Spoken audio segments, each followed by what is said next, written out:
Muchas gracias por venir a esta charla.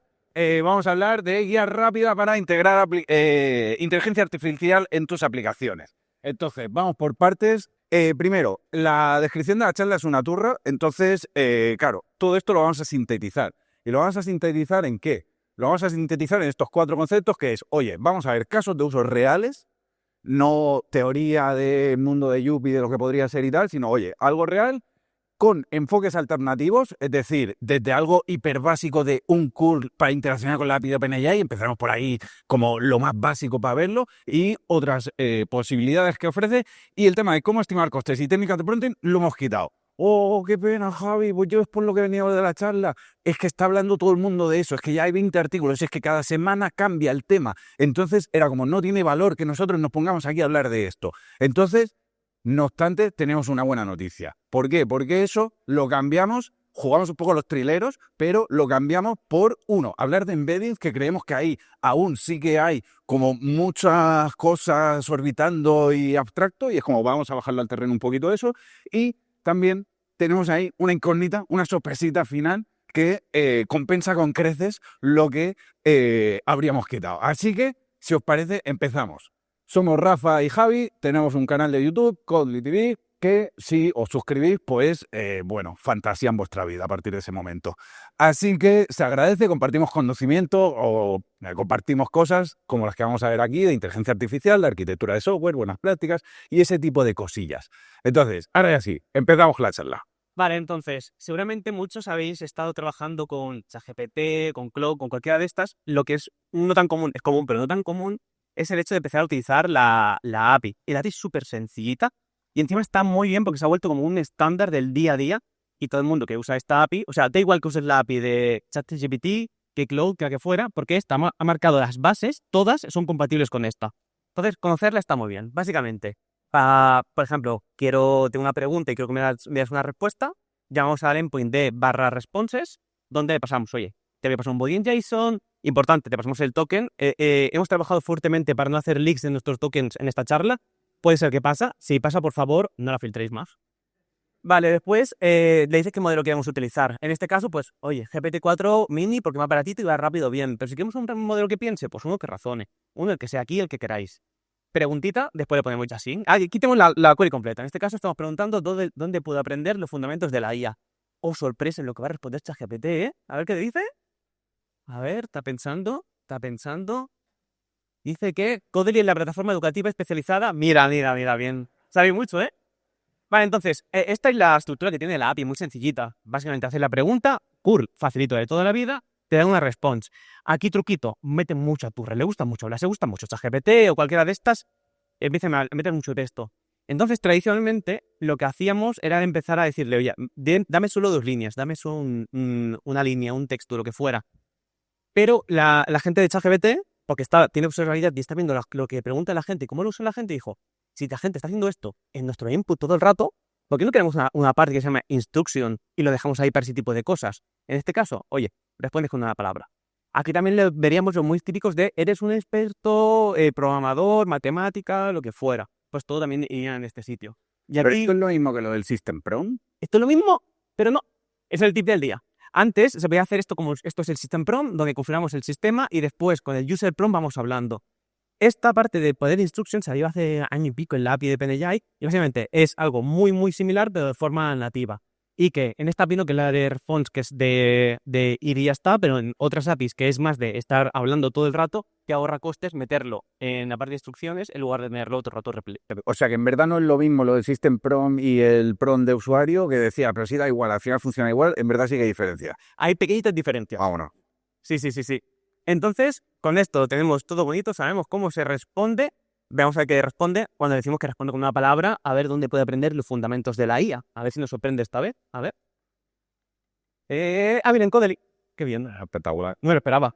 Entonces, esta es la base. Esto es para que estemos aquí todo en una línea, sepamos cómo funciona esto por debajo. Ya vamos a ir un pasito más arriba. Viene Javi y mete una capa por encima que se llama N8N, que va a ser precioso. Vale, vamos a hablar, y el mío sigue sin funcionar, déjame el tuyo, por fin. Vale, vamos a hablar de IA con N8N. Luego seguiremos profundizando con el tema de integración, porque no, a mí no me hables de no code, a mí yo código, code. Bueno, luego tendrás lo tuyo. Pero de momento vamos a hacer un pequeño paréntesis de tema de low code, no code con N8N. Entonces, primero, para quien no sepa qué es N8N, que efectivamente pues puede haber mucha gente, básicamente son cajitas que conectas. En una cajita saca un output y la recibe la siguiente como un input. Entonces, ¿aquí qué estamos viendo? Pues aquí estamos viendo cómo arrastrando 4 cajitas de esas estamos teniendo una API endpoint, es decir, estamos exponiendo una API HTTP que para el cliente le da igual si detrás hay un N8N, hay una aplicación o lo que sea.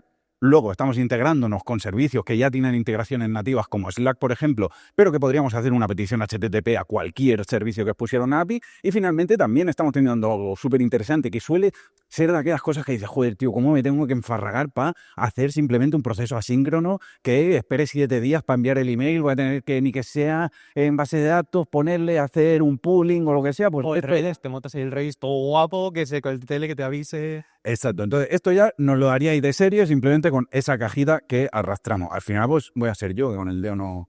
Vale, integraciones, pues tiene cientos y cientos de integraciones y te puedes hacer las tuyas custom, es open source, tiene Community Edition, que puedes montarse el hosted y es gratuita, y te olvidas de planes de precio como Zapier, que a la que le metes un poco de chicha, aquello no tira o te sale por un ojo la cara. Entonces, ¿para qué lo usamos nosotros? Casos reales hemos dicho en la introducción. Pues aquí estamos viendo, y voy muy rápido, el back office para empresas que tienen suscripción a Codely. Es decir, yo como administrador de las licencias de mi empresa, entro a este back office y puedo reasignarla, puedo ver un poco todo el estado. Perfecto, hay un botón que añadir nuevas licencias. Ese botón, hostia, tú lo ves ahí integrado en el Design System super guay y tal, no te lo esperas. Pero detrás de ese botón, lo que hay en verdad es que si tú pagas por transferencia bancaria, a nosotros se nos envía un mensaje de Slack. Tan cutre y sencillo como eso. Y ese mensaje de Slack dice, oye, que la empresa X ha pagado por transferencia, vamos a estar al tanto de si llega o no al banco. Entonces, ese botón al final a donde va a morir a través de nuestra aplicación, a donde ataca, es a este workflow que estamos viendo de N8N. Y dices, hostia, ¿por qué lo has implementado en N8N y no directamente en código, que lo puedes testear mejor que esto y el otro? Vamos a ver, lo dejamos esa pregunta ahí. Entonces, estamos integrándonos ahí, estamos enviando el mensajito de Slack. Mini tip, no ensuciemos los canales de Slack de este tipo con todo el churrazo de contexto, sino metamos un enlace, un mensaje breve y abramos thread para dar mayor contexto. En este caso, concreto, negrita, de momento no hay que hacer nada, simplemente este mensaje por si contactan por soporte, preguntando lo que sea, que lo sepamos. Y a los 2 días es cuando se publica el siguiente mensaje de, oye, ahora sí, revisemos en la cuenta del banco si ha llegado. Entonces, con 2 patadas, con arrastrar 4 cajas, tenemos ese workflow. Dicho esto, tip, ese workflow, si lo que queremos es que al final N8N haya una capa de anticorrupción, de que no se filtre al cliente el hecho de que detrás hay una API, que es un workflow cutre de N8N, lo que podemos hacer es decirle, oye, tú no respondas en el webhook por defecto con el contenido del output del último nodo, sino que tú responde con un nodo con lo que yo te diga. Entonces, desde el punto de vista del contrato que firmamos con ese cliente, si el día de mañana esto no escala o lo que sea, pues lo podemos cambiar y es transparente a ese cliente porque el contrato se va a mantener. Entonces, si hacemos este tipo de cosas para pruebas de concepto, cosas rápidas, lo interesante es justamente el hecho de pensar en que ese contrato sí que sea exactamente igual que si lo hiciéramos con las mismas buenas prácticas que seguimos o estamos acostumbrados. Todo esto cabe destacar que le hemos pegado fuego. ¿Por qué? Porque ahora, si tú te vas a comprar una suscripción de empresa de Codely, por fin, parece mentira, pero te aparece un input de cuál es tu IBAN y se integra con Stripe directamente y no tenemos que mirar la cuenta bancaria, que esto era un dolor. Entonces ahora esto se integra automáticamente con todos los flujos de la gente que paga por tarjeta y no tenemos que hacer esos procesos manuales. Con lo cual, este es el motivo que da respuesta a la pregunta que habríamos antes, de por qué lo habéis implementado con N8N. Y es porque es que son 4 cajitas que en 2 meses la voy a quitar de en medio. Entonces, puede aportar valor mucho antes y es algo de quita y pon y a funcionar. Con lo cual, ahí ya estamos pudiendo ver un poco cuándo usaríamos esto, pero hay mucha más reflexión al respecto. Lo que hicimos en un vídeo que está publicado en YouTube, que tenéis en esa URL, al final de la charla estarán todas las URLs, pero en esa URL tenéis un vídeo en YouTube gratuito donde justamente hicimos una charla y al final debatíamos de esto, de si lo entendemos como supporting domain en terminología de domain driven design o lo que sea, porque sería raro no meter DDD en una charla de Codel. Entonces, pues sí, lo entendemos en ese mapa donde ubicamos el desarrollo en algo propio, en comprar un producto, la típica discusión. Luego, en cdli.tu tenéis en 8N el enlace en 8N, que si vais a través de ahí a nosotros, pues nos dan un enlacito afiliado y se agradece, y a vosotros nos cuesta más. Y si tenéis interés en todo este tipo de temas, pues tenéis el formulario para, oye, que yo si sacáis contenido este en 8N, a mí sí que me mola. Yo no soy el de dame código, solo código, y me molaría ver cómo hacéis estas cosas o lo que sea. Pero Javi, esto dice mucho que son 2 cajitas, pero 2 cajitas quizás tardas media hora, 2 horas en hacerlo. Vale, vamos a hacer una demo en vivo. Una demo en vivo es arriesgada, lo sabemos, pero va a salir bien. Tenemos aquí el canvas de N8N vacío, entonces nosotros le ponemos un trigger, hago zoom, perdón. Entonces, ¿qué trigger le ponemos? Oye, pues un chat, yo quiero hacer un chatbot y vamos a hacer un chatbot que, oye, cuando le hagan una preguntita aquí al chat, lo que va a hacer es irse a una inteligencia artificial. Vamos, estamos aquí hablando de inteligencia artificial. Hasta ahora en el flujo no habíamos visto nada de esto. Así que metemos un agente de IA y le decimos, oye, tú el prompt de user message va a ser directamente lo que te entre por el chat anterior. Aquí lo estamos viendo. Entonces, perfecto. De momento no lo tuneamos más. Esto, ¿con qué modelo? ¿Cuál va a ser el cerebro de esto? Pues lo vamos a conectar con un modelo de OpenAI con las credenciales que ya tenemos por aquí creadas y concretamente con el 3.5 Turbo, que es baratito, es rápido, etcétera. Ese es el cerebro, pero claro, para esto ahora lo único que tenemos es un wrapper, que es un curl como el que estábamos viendo antes. Entonces, ¿cómo le podemos dar un propósito a nuestro querido bot? Porque si no, se va a ir al campo a plantar patatas. Pues lo que podemos hacer para darle un propósito es darle una herramienta, una tool, que va a hacer que él sepa que, oye, cuando me pregunten ciertas cosas, yo sé que tengo este recurso aquí que puedo utilizar y le vamos a dar un recurso de N8N. Entonces, ¿qué le vamos a dar? Le vamos a dar un N8N que hemos hecho, que es esto que tenéis aquí. Un Notion. Un Notion, perdón. Un Notion, que es esto que tenéis aquí, que es el Notion con todas las charlas de la Comic Conf. Esto lo publicaremos al acabar y a lo mejor algo más. Entonces, le vamos a dar esta base de datos de Notion y le vamos a decir, oye, tú vas a obtener muchas paginitas y como veis, hago clic, clic, clic, selecciono la base de datos de Notion porque previamente aquí yo le he dicho en Notion que en integraciones, en la conexión, se conecte con N8N de la aplicación que he creado. Aquí la vemos. El miedo y un paralelo de que haya un leak de golpe. No hay. Entonces le decimos que devuelva todos los elementos y que no lo filtre. Ya está. Y entonces ahora, pues yo le digo, oye, sí, ábreme el chat y, por ejemplo, yo qué sé, hay charlas de IA. Entonces vemos aquí cómo tengo la conversación a la izquierda con el chatbot y veo aquí a la derecha un registro, un log de cómo está funcionando eso. Y me ha contestado. Dice, sí, hay charlas relacionadas con inteligencia artificial en evento, aquí tienes algunas. De llámela no sé qué, guía rápida para integrar de Rafa Gómez, vámonos, let's go. ¿Y esto qué ha pasado? Pues que yo me puedo venir aquí y ver como como N8N por debajo ya le ha metido un system prompt que ha sido You are a helpful assistant.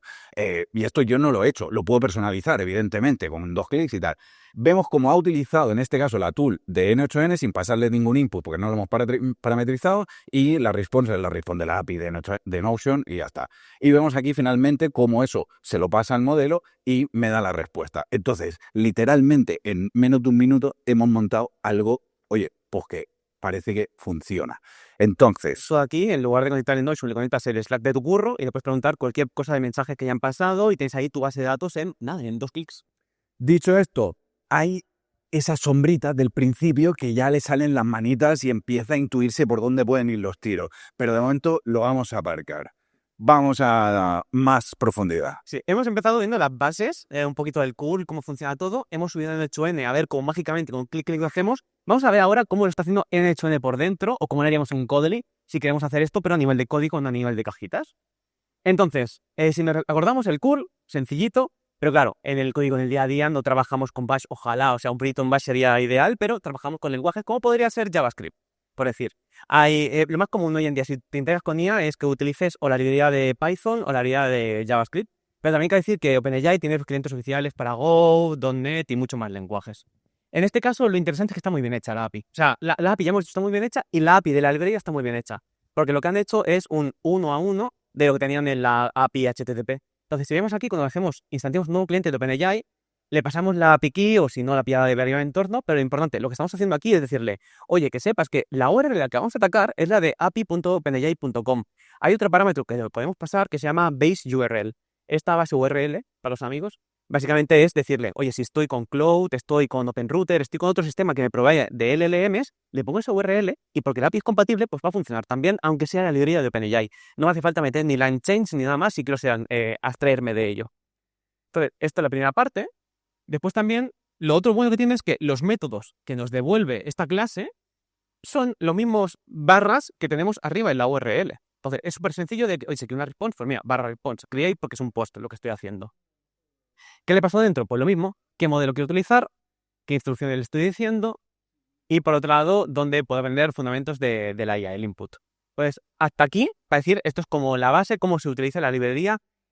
Y una cosa que nos gusta mucho en Codely es, ya no, o sea, aquí ojalá entrar en detalles, explicar cómo hacer esto, sobre todo cómo integrarlo esto en una arquitectura de software y que escale, no nos da tiempo a la charla. Entonces, nuestra meta cuando vamos a la charla no es el hecho de explicar todo hasta el detalle, sino es que no sé, que no sé. Enseñar, daros algo que no supierais, quizás. O sea, un tipo, mira, la base URL se puede cambiar, cualquier cosita de estas. Porque si quieres más detalles, pues tenemos vídeos de YouTube donde explicamos todo al fondo, o también tenemos un cursito donde finísimos, 2 personas muy majas, te lo explican bastante guay todo esto. Pero aquí lo importante es quedarnos con keywords para después poder buscar, hacer research y ver cómo indagar mucho más. El caso de Codely, o lo más similar al Notion que veíamos ahora, es sugerir el siguiente curso. Algo que queremos nosotros es que en el momento que una persona ha acabado un curso, viendo todo el histórico de cursos que ha completado esta persona, más todos los cursos que tenemos en Codely, oye, ahora que has hecho este, pues haz este otro.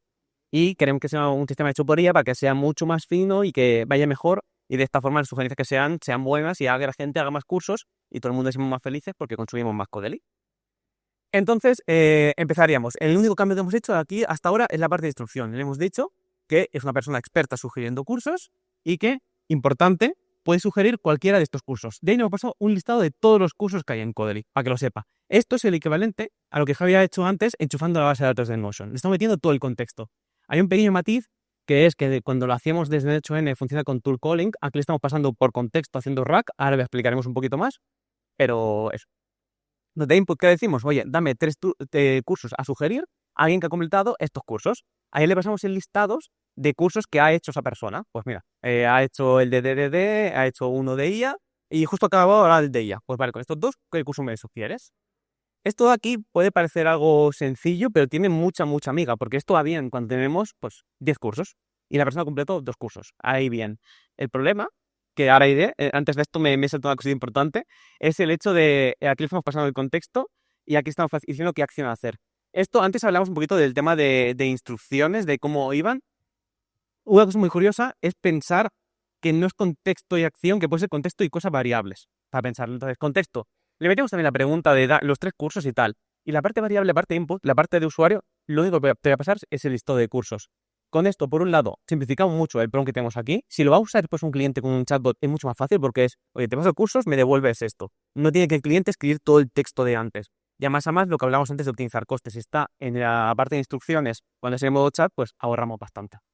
Y ahora sí, a lo que iba, la parte del problema de los cursos. Codely tenemos ya, pues llevamos desde el 2017 publicando cursos, pues hay unos cuantos cursos y más que no caben en la pantalla. ¿Y qué es lo que pasa? Que esto es lo que queremos pasar de contexto para que te sugiera cualquiera de estos cursos, porque creemos que todos son valiosos, no queremos descartar ninguno sin saber por qué. Y la cosa es que para que la IA te haga mejores sugerencias, tienes que proveerle de más contexto. El título del curso no es suficiente. ¿Qué queremos? Pues mira, te vamos a pasar también de qué categorías son cada curso. Porque quizás tú has acabado un curso de la categoría de arquitectura de software y hemos visto que todo tu histórico es de arquitectura de software, que pinta que te va a gustar arquitectura de software. Pero que también, solo con el título y la categoría no es suficiente. Vamos a meterle la descripción. Y después, oye, ¿y por qué no le metemos el texto del contenido de cada vídeo de Codely y así sabes 100% lo que hay en cada vídeo, qué vídeos ha hecho y lo sugieres? Pero hay un problema con todo esto. Y es que las LLM son como los humanos y tienen un problema de atención. Cuanto más le pasas, más complicado lo tiene. Esto se ve ejemplo clásico cuando estamos programando y te dicen revisar una pull request y te vas a una pull request, son de 100 líneas, pues tú la miras y dices, mira, pues te he puesto 40 comentarios. Pero te vas a una pull request de 2000 líneas y tú, sí, todo bien, para adelante, mergeala. Pues lo mismo le pasa a la IA. el hecho de que le falta atención. Cuando le pasas todo este churro, no lo sabe. Y esto además es algo reconocido. Si vas a la guía de prompting que tiene OpenAI oficial, tú verás que aparte te dice aquí que cuando estás haciendo rack, que rack no es nada más que pasarle contexto, que lo recuperas de otro sitio. Esto es lo que hemos hecho antes con el N8 en el Javi. Pues que pásale solo información relevante. Esto podemos decir, pues hacemos un MySQL, un Elasticsearch, lo que fuera. Es muy complicado porque no tienes la semántica igual. Para buscar la buena semántica para hacer esta búsqueda, puedes usar una base de datos vectorial. Pero ¿y por qué no utilizas aquí el Elasticsearch? Si eso lo se ha hecho toda la vida con Elasticsearch. Se podría hacer, ¿no? De, oye, dado que acabo estos cursos, búscame cursos que tengan estas mismas palabras. Claro, pero mismas palabras no es misma semántica. Eso quiere decir que quizás se acabó el curso de añade IA en tu repositorio, en tu código, pero ese curso para nosotros tiene que usar arquitectura de software, que si tú buscas solo por el título no lo vas a encontrar. Pero si buscas por semántica con el título y todo lo que teníamos, te van a encontrar cursos sugeridos de arquitectura de software. Y además, no estamos diciendo que no se pudiera hacer con un Elasticsearch, un Sphinx de aquellas o lo que sea, sino que el curro que te implicaba, el trabajo para hacer un Did You Mean en un Sphinx o en un Elasticsearch está a años luz de lo que ahora en 2 patadas puedes hacer soportando multidiomas, etcétera, etcétera, cosas que ya sabemos todos, así que sigamos. Vamos, pues cómo hacer esto, también lo mismo de antes. Esto es un que no sé. Damos la pinceladita y si quieres profundizar, después veremos cómo. Entonces, lo primero, lo que vamos a hacer es una query en nuestra base de datos que tiene que, importante, soportar tipos de datos vectoriales. Esto pgvector en Postgres o un Pinecone, SQLite tiene ahora el SQLite-Vec, que antes era VSS, pues todo esto se puede hacer así. Entonces, lo que estamos haciendo que es devuélveme los resultados ordenados por donde la semántica tenga más sentido y me lo limitas a vía. Esto de aquí, lo importante es que en nuestra tabla de cursos hemos definido que vamos a tener este campo embedding. Esto aquí hay 2 formas de hacerla. Y aquí vamos a nuestra versión. Nuestra versión es que el embedding, cuanto más cerca de nuestras entidades, mejor. Entonces, en este caso, lo metemos en una tabla de cursos. Se podría hacer una tabla aparte, que fuera solo de embeddings, más generalista, cuesta más de mantener, más tedioso. Si lo tienes todo más juntito, cohesionado, mucho más fácil. Si miras los típicos tutoriales de bases de datos que se posicionan como producto de base de datos vectorial, en muchas ocasiones lo que te encuentras es, no, créate la base de datos, la tabla de documentos con conceptos genéricos. Y ahí mete los vectores y los embeddings, digamos, de toda esa información. Entonces, es como, ostras, que hay un enfoque alternativo que es, si ya estás usando Postgres, si ya tienes tu tabla de cursos o de lo que sea, pues, ostras, ¿por qué no meter los embeddings directamente ahí, no? Y esto es maravilla. Esto es maravilla y, como decíamos antes también, maravilla también son estos vídeos. Que si quieres saber cómo funciona por dentro la parte de vectores, este vídeo lo hicimos con Ángel, que lo conocimos, creo, en NotMeConf hace 2 años, y él nos explicó a nosotros que entendiéramos bien cómo funciona la base de datos vectorial. Y lo que hemos hecho nosotros es pasar a nuestro estilo, a nuestros dibujitos, con nuestros emojis, para que se entienda y que se vea que no hay magia. O sea, esto, después de escuchar a la distancia del cose, no que si no se cree, es bastante simple, si lo entiendes, ese vídeo ayuda bastante. Y si quieres entrar más en detalle y cómo poner una arquitectura, pues también tienes el cursito. Entonces, ahora aquí, ¿cómo hacemos para generar estos embeddings, que es la pieza que nos falta para que todo cierre? Pues creamos una función, llamamos a la API de OpenAI, .embeddings, así que si es por cool, pues sería /embeddings, y le decimos que use un modelo de embeddings, que es un modelo diferente a un modelo de conversacional de LLM. Esto lo que hace es convertir una palabra en numeritos, en un vector, y ese vector lo guardamos en base de datos para comparar después. Importante, cuando estamos generando esos embeddings, le decimos de qué. Pues en este caso, todo el contexto que quiero pasar de un curso, el título, la descripción y las categorías. Esto aquí lo formateo, lo sacamos a una función porque lo voy a reusar después y ya tenemos la funcióncita para generar embeddings solo con esto. ¿Cómo queda la foto final para ver cómo desde arriba abajo podemos crear los embeddings y buscarlo? Pues básicamente lo que tenemos es nuestro método de antes de response/create, pero donde estamos pasando los cursos, estamos llamando a nuestro método formatCourse. Y este método formatCourse para ponerlo como queríamos, y antes hemos generado sus embeddings. Por lo tanto, estamos desde arriba abajo buscando los cursos relacionados gracias a esta búsqueda por embeddings en nuestro repositorio y nos ha devuelto los cursos relacionados. Ya no estamos pasando los 100 y pico cursos de Kodelis, no, los 20 que son los más cercanos a los que ha acabado el usuario. Y de estos 20, el LLM después los filtra y me los deja en 3. Entonces, esto es cómo funciona todo esto. Y ahora no sé qué está pasando, que está como apagando la pantalla. Parece que se van a apagar las luces, parece, y parece que dicen por ahí, y el que quiera dormir, que se compre una colchoneta. El que quiera dormir, que se compre una colchoneta. Vámonos, tenemos, señores y señoras, os presentamos con todos ustedes, por fin, Confabot.com. Vámonos, el aplauso grande, Confabot.com, perfecto, espectacular. ¿Y qué es ¿Y qué es? Es muy bonito, o sea, el logo es guapísimo. El logo guapísimo. Ya quisiera yo. Al caso, ¿qué es Confibot? Bueno, quiero decir, el nombre no nos hemos roto mucho la cabeza, ¿no? Entonces, de esa prueba de concepto que hicimos para la charla esta, pues nos hemos ido viniendo arriba. Javi se ha venido muy activa y quizás no hemos dormido esta noche y ayer tampoco mucho más. Y de ese workflow así que veíamos, pues a lo mejor ha crecido un poco y se ha ido de madres la cosa. Entonces, se ha ido de madres un poquito la cosa, pero lo vamos a hacer público, lo vais a poder usar para ya la comi. Hemos puesto estos límites que nos avisa los $100 y que lo chape definitivamente a los 500. Sed buenos y buenas, por favor. Entonces, aquí tenemos la demo. Básicamente un bot de Telegram, lo abres, te dice, oye, ¿empezamos? Sí, empieza. ¿Qué te da? Te da las distintas opciones de comandos. Ver las siguientes sesiones en base al momento actual o buscar sesiones en base a texto libre. Le damos a ver las siguientes sesiones y nos suelta el churraco de las distintas sesiones, en qué track y en qué sala, lo que es, en qué hora. Ya no tienes que preguntar qué es lo que toca ahora. Exacto. Ahora le preguntamos por texto libre, nos da unas sugerencias que las podemos escoger o no, o podemos teclear directamente, y entonces nos responde esa sugerencia. Eso que veis arriba de las 13:18 no es un montaje. Esta demo ha sido grabada hace 10 minutos antes de entrar por la sala. Entonces, por favor, no lo digo como un vacile, sino todo lo contrario. Sed benévolos y benévolas. Y si peta, si se satura, si no le busquéis las cojillas porque las tiene, ya os lo digo yo. No es un reto encontrar las cojillas.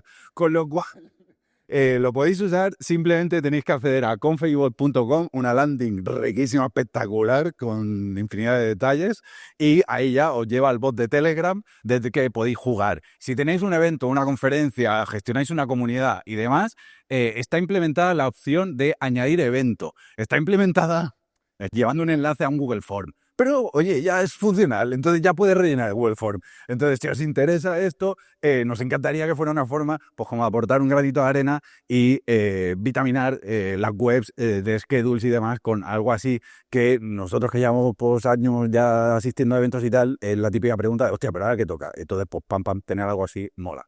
Así que muchas gracias, gentecilla, ya sabéis, sube de nivel, haz código más escalable, mantenible y testable, Codely.com, toda la información. Se agradece desde aquí, muchísimas gracias a toda la gente que pagáis la suscripción a Codely Pro porque hacéis posible que podamos ahora investigar y meternos con temas de la IA, divulgar en el Café con Codely cada viernes a las 9, hacer charlas de esto que nos flipa. Entonces, eso gracias a toda esa gente, a todas esas empresas, con lo cual desde aquí, muchísimas gracias por el apoyo, que ya van siendo unos cuantos años y seguís ahí. Lo prometido es deuda, los enlaces que han salido en la charla los tenéis aquí y a partir de aquí vosotros escogéis si continuar con Spaghetti Code o si la otra opción que no ha salido y que pues eso, aquí lo tenéis, muchísimas gracias. Más o menos, ¿qué coste tiene esa herramienta de N8N que habéis enseñado? Pues depende de cómo te lo montes. Es decir, primero, está en modelo SaaS, tú te das de alta en la web, cdli.tu/N8N, y ahí te lleva a la web oficial. Y entonces, básicamente, respondo, tienes el modelo SaaS que va en base a ejecuciones y historias así, o te lo puedes montar tú self-hosted, es open source, en el GitHub y el ritmo de desarrollo que llevan, o sea, si buscas en Google Trends, la típica captura que se hizo un poco viral era esa, era Google Trends de Zapier, interés en Zapier, y pues bueno, ya lleva años, y luego N8N que desde hace 2 años le hace ¡fua! Y le pasa, pero en órdenes de magnitud por encima. ¿Por qué? Porque va muy rápido, o sea, vieron el tema de la IA de los primeros, empezaron a hacer ese tipo de nodos que hemos visto que era diferente, que no era una cajita normal, sino que era un agente con tools antes de que estuviera el estándar de MCPs, y es el mismo concepto, entonces va muy rápido, entonces ves el ritmo de desarrollo, los releases que hacen, a mí me flipa. Y eso, entonces te lo puedes montar tú en Docker, nosotros lo tenemos con un Docker Swarm y escala brutal porque tiene modo cola y entonces las peticiones que te llegan a los webhooks, por ejemplo, no se procesan en el mismo hilo, sino que las lleva un Redis y luego tú tienes varios workers que consumen. Quiero decir, que ahí donde lo vemos como estos son cajitas, es como, espérate, que es que en 2 patadas y con 2 parámetros de configuración en el Docker Compose, esto espectacular lo que aguanta. Sí, pues ahora ya habrás el bot, Javi. Bueno, vale.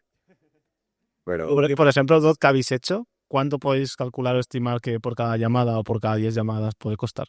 no cuesta nada porque está self-hosted. Bueno, O dices llamadas a OpenAI. ¿A qué te refieres? bueno, claro, porque lo integras con la IA, ¿no? La API que tiene y te lo sabías el coste de cada... Al final tendríamos que haber metido la estimación de costes en la charla, ¿eh? Al fin, sí que no sé. Pero ahí lo más core para decir en cuanto al OpenAI es que se está pasando toda la base de datos en Notion, todas peticiones. Entonces, si ahí hiciéramos RAG para ver cromas limitadas, pues bajaría el coste. Ahora que estamos pasando toda, pues ahí cuesta más porque estamos pasando más contexto, más tokens de input, más output a OpenAI. Y hay 1000 optimizaciones. O sea, al final le hemos dedicado el tiempo que le hemos podido dedicar. Pero quiero decir, no tiene ningún sentido pasarle toda la base de datos de Notion. Y te podrías preguntar, pero es que ¿y por qué es un Notion? Ahí sí que, a nivel de producto, sí que creo que es un acierto. ¿Por qué? Porque a nivel de administrador del evento o la gente que lo gestione, la interfaz es un CMS conocido como Notion. Entonces, si yo tiro de eso como fuente de la verdad, para ti te lo estoy poniendo más fácil y para asistente que no se quiera meter el bot, pues tienes el Notion para consultar. Entonces, no lo sé, pero bueno, se podría hacer una caché más, medio historias, Perfecto, muchas gracias. Muy interesante la charla. más cositas. Y por añadir en el N, que al menos me gusta mucho, es software europeo. Es de alemana, y está bien ya que por fin hay empresas top que sean más cercanitas. Patriotismo europeo. No, eso es europeo. Primero de todo, muy dinámica la charla, muy buena. Y tenía una duda. Sobre las integraciones, ¿habéis enseñado por Slack o por Notion? Entiendo que de base de datos o demás. ¿Tú puedes integrarlo, una API tuya, un recurso tuyo, una API privada que tú la hayas desarrollado? Sí, porque al final tienes el nodo de petición de HTTP. Entonces, a partir de ese momento, ya está. Cualquier cosa que expongas en una API HTTP, encima te soporta autenticación con todos los formatos estándares a día de hoy, y eso lo guarda de forma segura como un elemento de credenciales. No sé si lo habéis visto, pero cuando he abierto el nodo de OpenAI se ha visto credenciales, confe y bot. Entonces, eso, bueno, pues historias así, respondiendo, perdón y no me lío, sí, se puede a cualquier API que tú expongas, aunque sea privada, porque vas a tener clientes de esa API y en N8N va a ser uno más, sin más. Vale, gracias. Y si es una API pública, lo bueno también es que dices, oye, tengo un producto que quiero que la gente pueda consumir desde el 8N. Pues es open source. Le haces una pull request, le pones tu integración y la gente, en lugar de usar el nodo HTTP, puede usar el nodo oficial vuestro que hayáis hecho y clic, clic, clic y ya lo tiene todo. Si os interesa ese tipo de cosas, porfa, simplemente dejad vuestro email en el formulario de cdli.tu interec-n8n, porque así os avisaremos. Primero, así medimos si realmente esto interesa o es que nosotros somos unos flipados de esto. Y segundo, cuando saquemos cosas de esto, pues os avisamos por email. Pero aquí hay mucha amiga. O sea, nosotros lo llevamos usando tela de años y el tema es que, claro, está el tema de los entornos, de desarrollo y producción, de jugar y hacer workflows y tal, y no tirar el entorno de producción, porque al final ahí ya empiezan a haber cosas que sí que empiezan a ser críticas si se caen. Entonces, hay cosas como cómo solventar eso, cómo hacerse el hosting de eso, y muchas cosas que ya en mucha profundidad para una charla de IA y tal. Así que, si queréis más preguntitas y si os interesa profundizar por la parte de N8N, lo dejaríamos ahí.